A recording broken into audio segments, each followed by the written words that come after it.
Today, this presentation is aimed at giving you information regarding the changes Ofqual have made to GCSE qualifications and to make you aware of those that affect D&T. The first thing to say is that the changes for us are quite minimal. The first few slides in the presentation are quite general, and after that there's a focus on more of a focus on D&T. So this slide just summarizes what the reforms are, and we'll go into these in a little bit more detail later, but suffice to say that all GCSEs now are linear, which means that assessment is at the end of the course rather than throughout.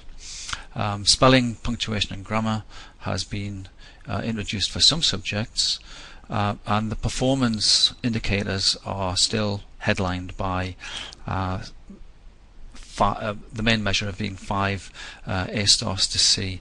There's also English Baccalaureate, the EBAC, which has been introduced as a kind of an extra qualification.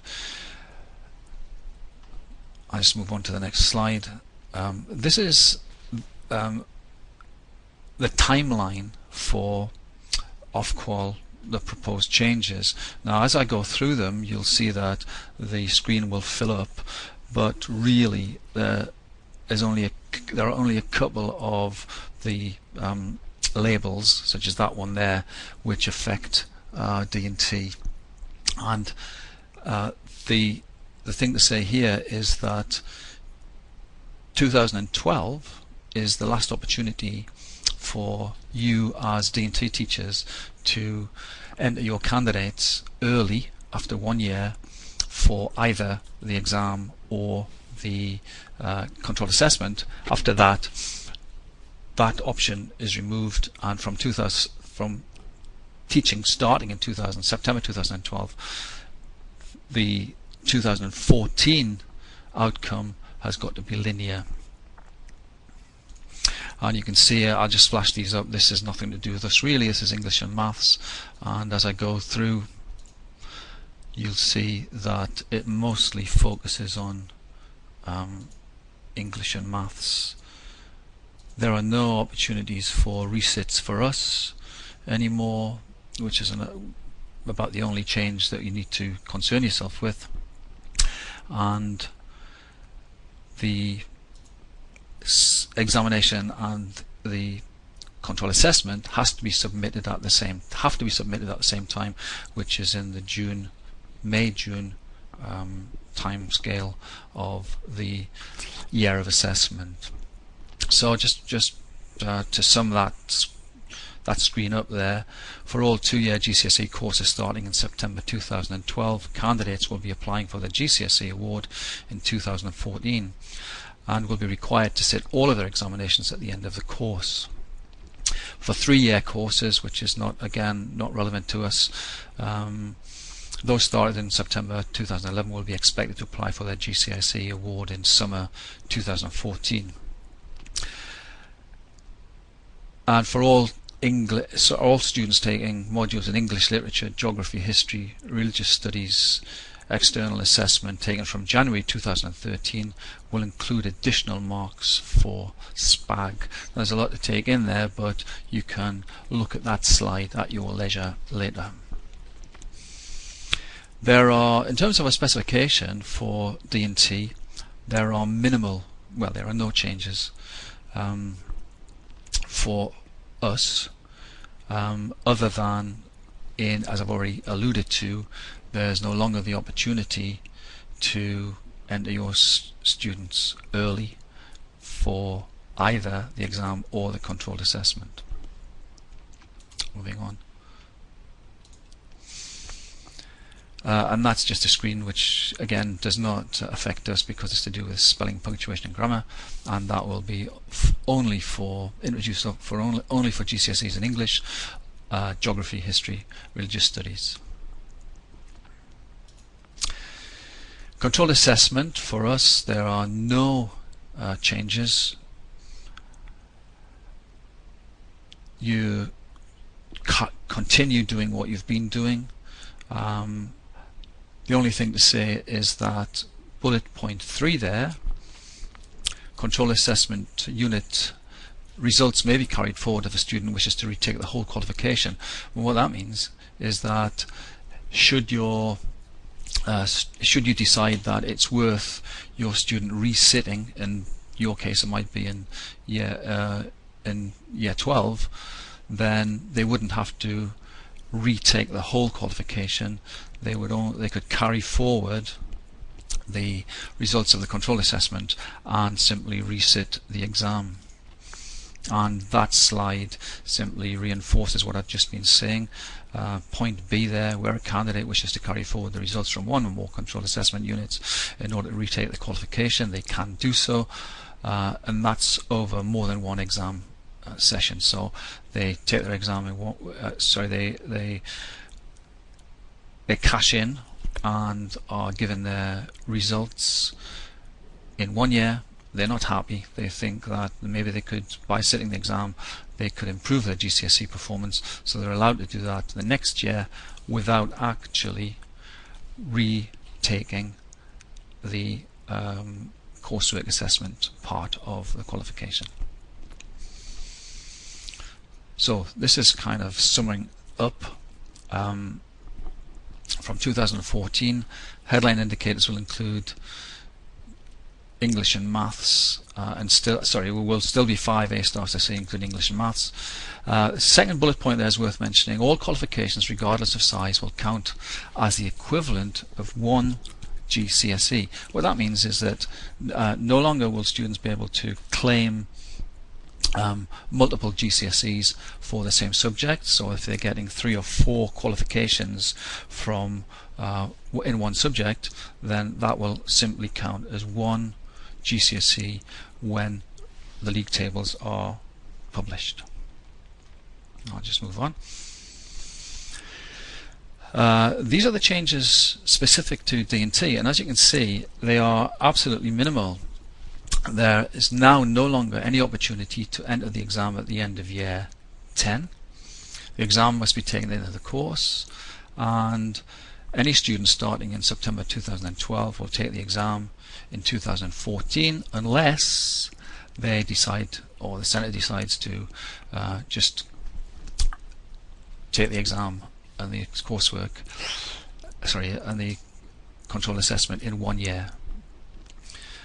Control assessment is really exactly the same. You can do it at any time, but it must be submitted for moderation at the end of the course by the 15th of May, which is the final date for which your the sample of the work requested must reach your moderator. And of course, it's important that the controlled assessment task matches one of those which is current at the time of assessment. It's worth just reminding you that of the important things in terms of controlled assessment. It's been going for in D&T now for a full swing for one exam series, but some centres are still unclear regarding some aspects. So as I've already said, it's worth recapping on some of the details. There are 2 levels of control for controlled assessment: high level and medium level. And the high level of control applies to task setting. The tasks are set from an Edexcel list that you should all be familiar with, and the students or yourselves select from that list the overarching task and refine a design brief from that. The tasks are reviewed every 2 years. That doesn't mean to say that they'll definitely be changed. The first review has actually just taken place. The new tasks are published on the website on the 1st of April, which is a fortnight ahead, and that will affect assessment in 2013 and 2014, when the next review will take place after 2 years. As I've already said, the tasks will not necessarily be changed wholesale, but I have had quite a few questions via Ask the Expert where centres are asking if they can have the new task titles because they want to start their controlled assessment early. Well, the reason that we decided to publish them in April was for just that reason, to allow students to begin their controlled assessment work early, and we've given you a whole term and a little bit to consider the tasks. They were originally meant to be not published until September, but because of the fact that people want to start early, we've done so, but that's still not early enough for several centres that I've heard from. So in the future, in 2014, when the tasks are reviewed again, we're going to publish them at half term in February. So that gives you a long time ahead of when they were originally supposed to be published. These are the current titles published by Edexcel, which last until 2012. 2012 assessment. This is the last. 2012 is the last time these will be relevant. Any changes will appear on the website of individual D&T strands. Information printed in the teacher's guide, such as this stuff here, regarding tasks, is no longer current or valid. So don't be fooled into just looking at the teacher's guide, because that only lasted for 2 years. In effect, it was 3 years, because in 2009, which was the first opportunity to submit early for controlled assessment, only 3 centres did so. Right, I thought it would be important to remind centres, or people listening to this little presentation, of what you can and can't do in terms of controlled assessment. And task taking is a medium level of control, and people seem to be confused about what they can and cannot do under these levels of control. So in terms of the write-up, doesn't always have to be done under direct supervision at all times. Obviously the majority of the work will be done in the classroom, but it is quite permissible for students to do some of the work outside of the classroom. The point is that any work set by you and carried out by the students needs to be guaranteed by you that it is the student's work. It's your responsibility to ensure that that's the case. And in fact, when you submit students' work for moderation on a thing called the CMRB, the students' coursework booklet, where you record their marks, there's a section at the back which requires both yours and the student's signature to guarantee that it is in fact their work. So we're trusting you and saying that, you know, it doesn't always have to be done under strict supervision, but obviously the majority of it will be. In terms of preparation, students can undertake as much research and preparatory work outside the classroom as they like, and we say that that's under limited supervision because they're obviously liaising with you as they do this, and this doesn't form any part of the controlled assessment time, but the final research should be written up under supervision, and that might be the students drafting the work, taking it home, writing it up, bringing it back to you, and you guaranteeing that it is in fact their work. In terms of ICT, some centres had big issues over this when the belief was that all work had to be done under full supervision. Many D&T departments had limited ICT facilities and couldn't accommodate full groups of students at the same time, so they were really struggling, and they were very worried about it. So the rule is that students can do their work, or some of their work, outside, away from the classroom, but they need to draft the work in rough in the classroom, show it to you as a teacher, and you will know what they're coming back with. The final version that they bring back should match what they intended to do, and again, it's your responsibility. You can see we're trusting you to say yes, this is the student's This is the student's work. So it is quite acceptable for students to do some of their work using ICT away from the classroom. Making activities are almost the same as they've always been. Controlled assessment making should be done in a relaxed and informal atmosphere and not under exam conditions.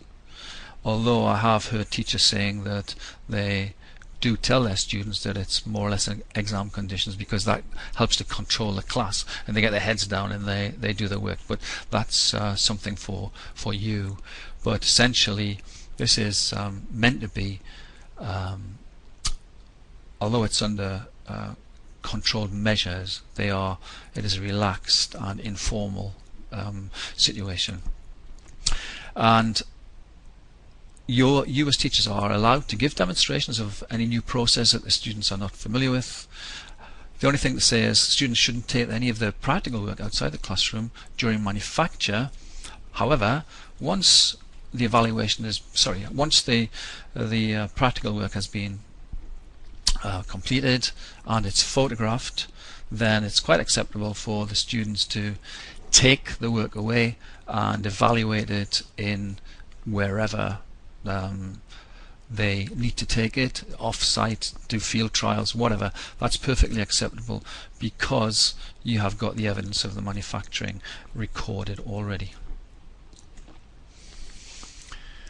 The time allowed thing has been one of the biggest bugbears that we've had to deal with. Teachers have been not exactly neurotic about it, but they've had lots of worries about it and they were unsure of how to deal with it. Time allowed for students to carry out their controlled assessment task often has resulted in kind of measures where horror stories really, where you hear of exams officers taking in work, putting it into a cupboard and then not giving it out again until the student's next session, or students being forced to record their design work and research, etc., on memory pens, and they have been given out and taken in at the beginning and end of lessons. It's not meant to be like that at all.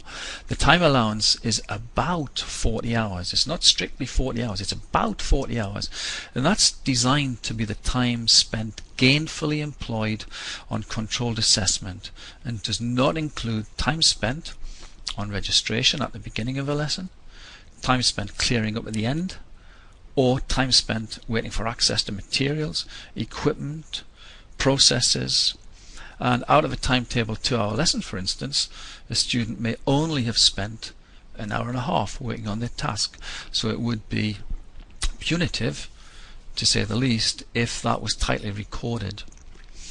What we've said is that 40 hours, if you work it out, equates to about 2 terms of curriculum time. You shouldn't formally monitor this, but you should set your deadlines as per usual and ensure that the students stick to them. So, in summing up, students must complete the following things under classroom supervision. They have to do their write-up of their portfolio and making of their project but bear in mind what I've said regarding the approach to those things. Marking is very straightforward. It's internally marked by yourself and it is externally moderated by Edexcel moderators. You will be requested to send in a moderation sample, and that must include the highest and the lowest achievers in terms of marks. The sample of your requested sample is submitted to for moderation by the 15th of May. The work is moderated postally, and that's important. We don't visit, so photographic evidence is crucial in determining the skills that the students have used on their work. So we ask them to produce a diary of making, which essentially is a series of photographs taken throughout the manufacturing process. Half a dozen with annotation would be great. and any specific skills or if you want to highlight any technical details or skills, processes, etc., then you should make sure that they're included in the photographs.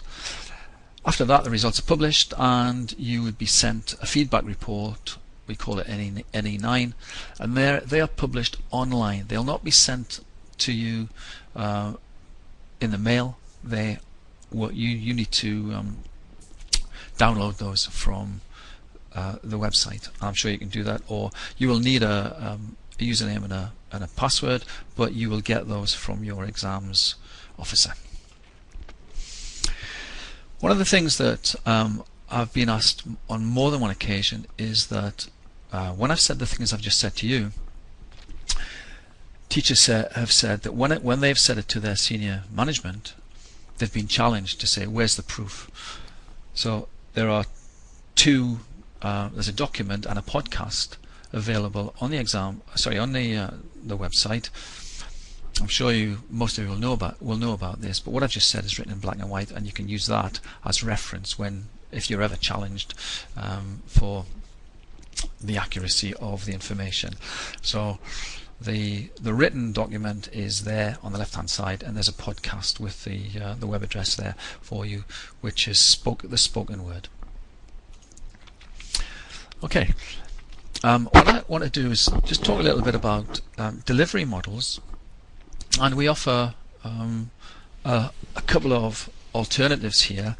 There's the combined design and make activity, which is the traditional way of approaching coursework, control assessment, in that students design a product and they manufacture that product, and that's fine, that's no problems there, that's great. But we do offer an opportunity which has become very popular, whereby students can design one thing and manufacture another. And I just wondered if I could ask John to put the poll up now and ask you to vote, just to give me an idea of how many of you are involved in how many of you are involved in the combined design and make activity, and are any of you looking at using the separate design and make tasks? And I've got six, seven. I've got 7 people voted so far. Anybody else? 6 and 2. We've got 2 people haven't voted. One more. Okay, that'll do. I'll just close that.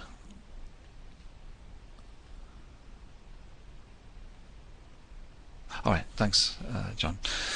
The reason I want to talk about this is just some people are not aware of. Well, let me just go back to the poll and say that 8 of you were using the traditional linear method of approach, and 2 only of you were looking at using the design one thing, make another. Just want to point out the advantages of using the separate design and make task. One of the problems that I've experienced in the past is where students are very creative and they are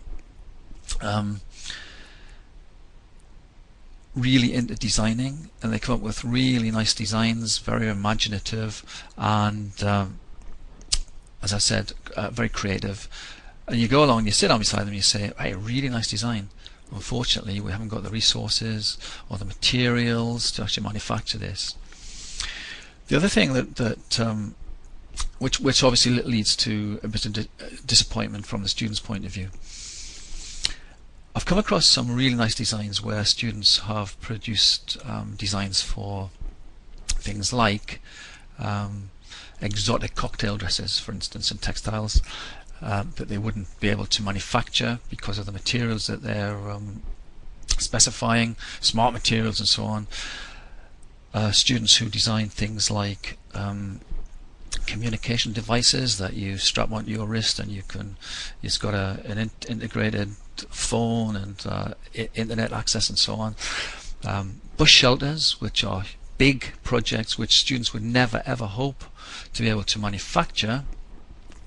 That's not a problem anymore, because although they still need to know how to manufacture them, these things, what materials and processes they would be used in their manufacture, they don't actually have to make the product that they've designed. So that plays in the hands of the designer. Now, on the other side of the coin, some students are not very good at designing. So by definition, at the end of the design part of the controlled assessment, their designs are weak, simplistic.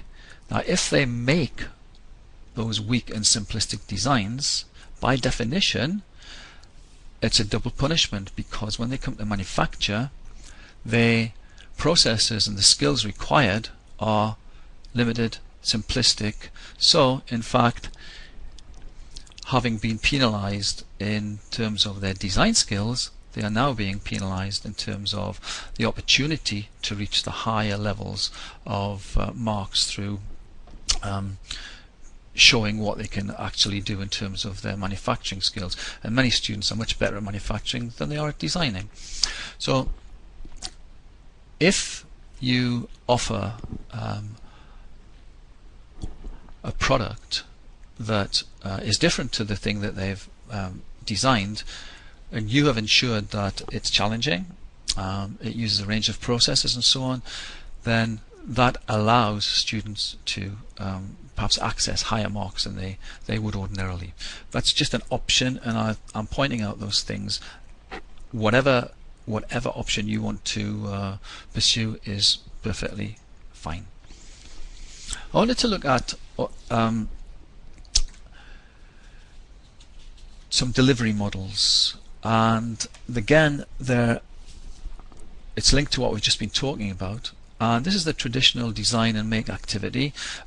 This model would be very familiar to teachers of D&T, where in year 10, an induction period is used to develop basic skills leading to specific investigation, design and make tasks. Investigate task will develop product analysis skills, which is required for control assessment. A series of design tasks will develop creativity and understanding of materials and processes. And that again is something, a skill that is required in the final analysis. And short manufacturing tasks obviously develop manufacturing skills. And centres can choose to start controlled assessment, in this case as early as from the 1st of April. So that's the kind of the traditional approach. But what I wanted to say was an important feature of the model is that it shows how knowledge and understanding of a student's specialist D&T area should be taught alongside practical design and make activities in order to make the specification content relevant and cohesive. Often theory teaching is very dry. Students don't relate it to what they've been doing practically. They don't like the theory work, they like the practical work, so it's very, very difficult to get through to them that they are essentially inextricably linked. You know the old Chinese proverb which says, tell me and I'll forget, show me and I may remember, involve me and I'll understand. So which is why it's important to be teaching the theory in parallel with the practical work. And in year 10 you would have a layer of knowledge and understanding, and then in year 11 you would be building on that up to towards the exam, and after Easter obviously things in terms of practical work come to a halt, so then you've got revision and you've got your exam. But my point here is that it's really important that students see a relevance to what you're telling them in terms of theory work to their practical work. This is separate design and make tasks, and this is another advantage that I failed to point out before when I was talking about the separate activities, is that although the structure of this approach is the same in year 10, But once controlled assessment is started, you don't have to do designing first. You could have your students making first. You know, I've experienced this many times where students come in September of year 11 and say, oh, what we're doing great, my favorite lesson, D&T, what are we doing? When we're going to start? And you say, well, we're going to start today. What we're going to do, what we're going to do? And you say, well, we're going to analyze a problem. Yeah, and then what? And then we're going to collect some research. Yeah. And then we're going to do some designing. Yeah. And then we're going to develop the design. Yeah. When we're going to start making stuff? Well, you know, after Christmas. So that's being a bit flippant, but you get the point. With separate design and make tasks, it's possible to design before making, or making before designing. And the third option, if I can just advance that, is similar to separate design and make activities, but it allows, excuse me, it allows things to be done in parallel, and that's really it's not really any different to the previous slide, is it? Because you could design and make at the same time. So you're not always on, for the students who can't sustain lengthy periods of designing or making, then you could spend some of the time designing, some of the time making, but you could only do that if you were pursuing the design one thing, make another. In terms of help for you, there are schemes of work that are available for each specialist subject area of D&T. These are designed to be editable, so you can use them as a basis for designing your own schemes. And we're trying very hard to support centres with help towards improved achievement. These are available on the website, as I've said, and you get them through your own design and your D&T strand. The latest thing to go up on the website are a series of exemplar controlled assessment materials. One of the most common requests from centres is for examples of borderline work and commentaries, and as I just said, the latest addition to the exemplars posted on the website is a support booklet exemplifying the A/B border and the C/D border, and these also include commentaries written by the principal moderator. Other things to point out to you are services provided by Edexcel. The first one is Ask the Expert. If you've used it or are aware of it, then you'll know that it's a direct link to someone who will be able to answer your queries with certainty. And when you write to Ask the Expert, from the time that the expert reaches the by the time your query reaches the expert, then the expert has 48 hours to respond, and then after that they get reminders. So it might take a little while for you to get a return, but from the time, that might be because your question's in the system and floating around there if it's not directed straight away to the appropriate expert. But we are trying our hardest to actually answer your queries. The second bullet point describes a series of mailings that so that you're kept up to date about the reforms that we've just been talking about. And obviously your biggest resource is the web page for whichever D&T strand you're involved with, because all of the information that I've been talking about is available via that web page, and any new or important extras will appear on there. So just to summarize the GCSE reforms, there they are in front of you. You can read them as well as I can. We're now looking at linear assessment, not unitized or modular. There are marks for SPAG in English literature, history, geography and religious studies. There are no plans at all to change specifications.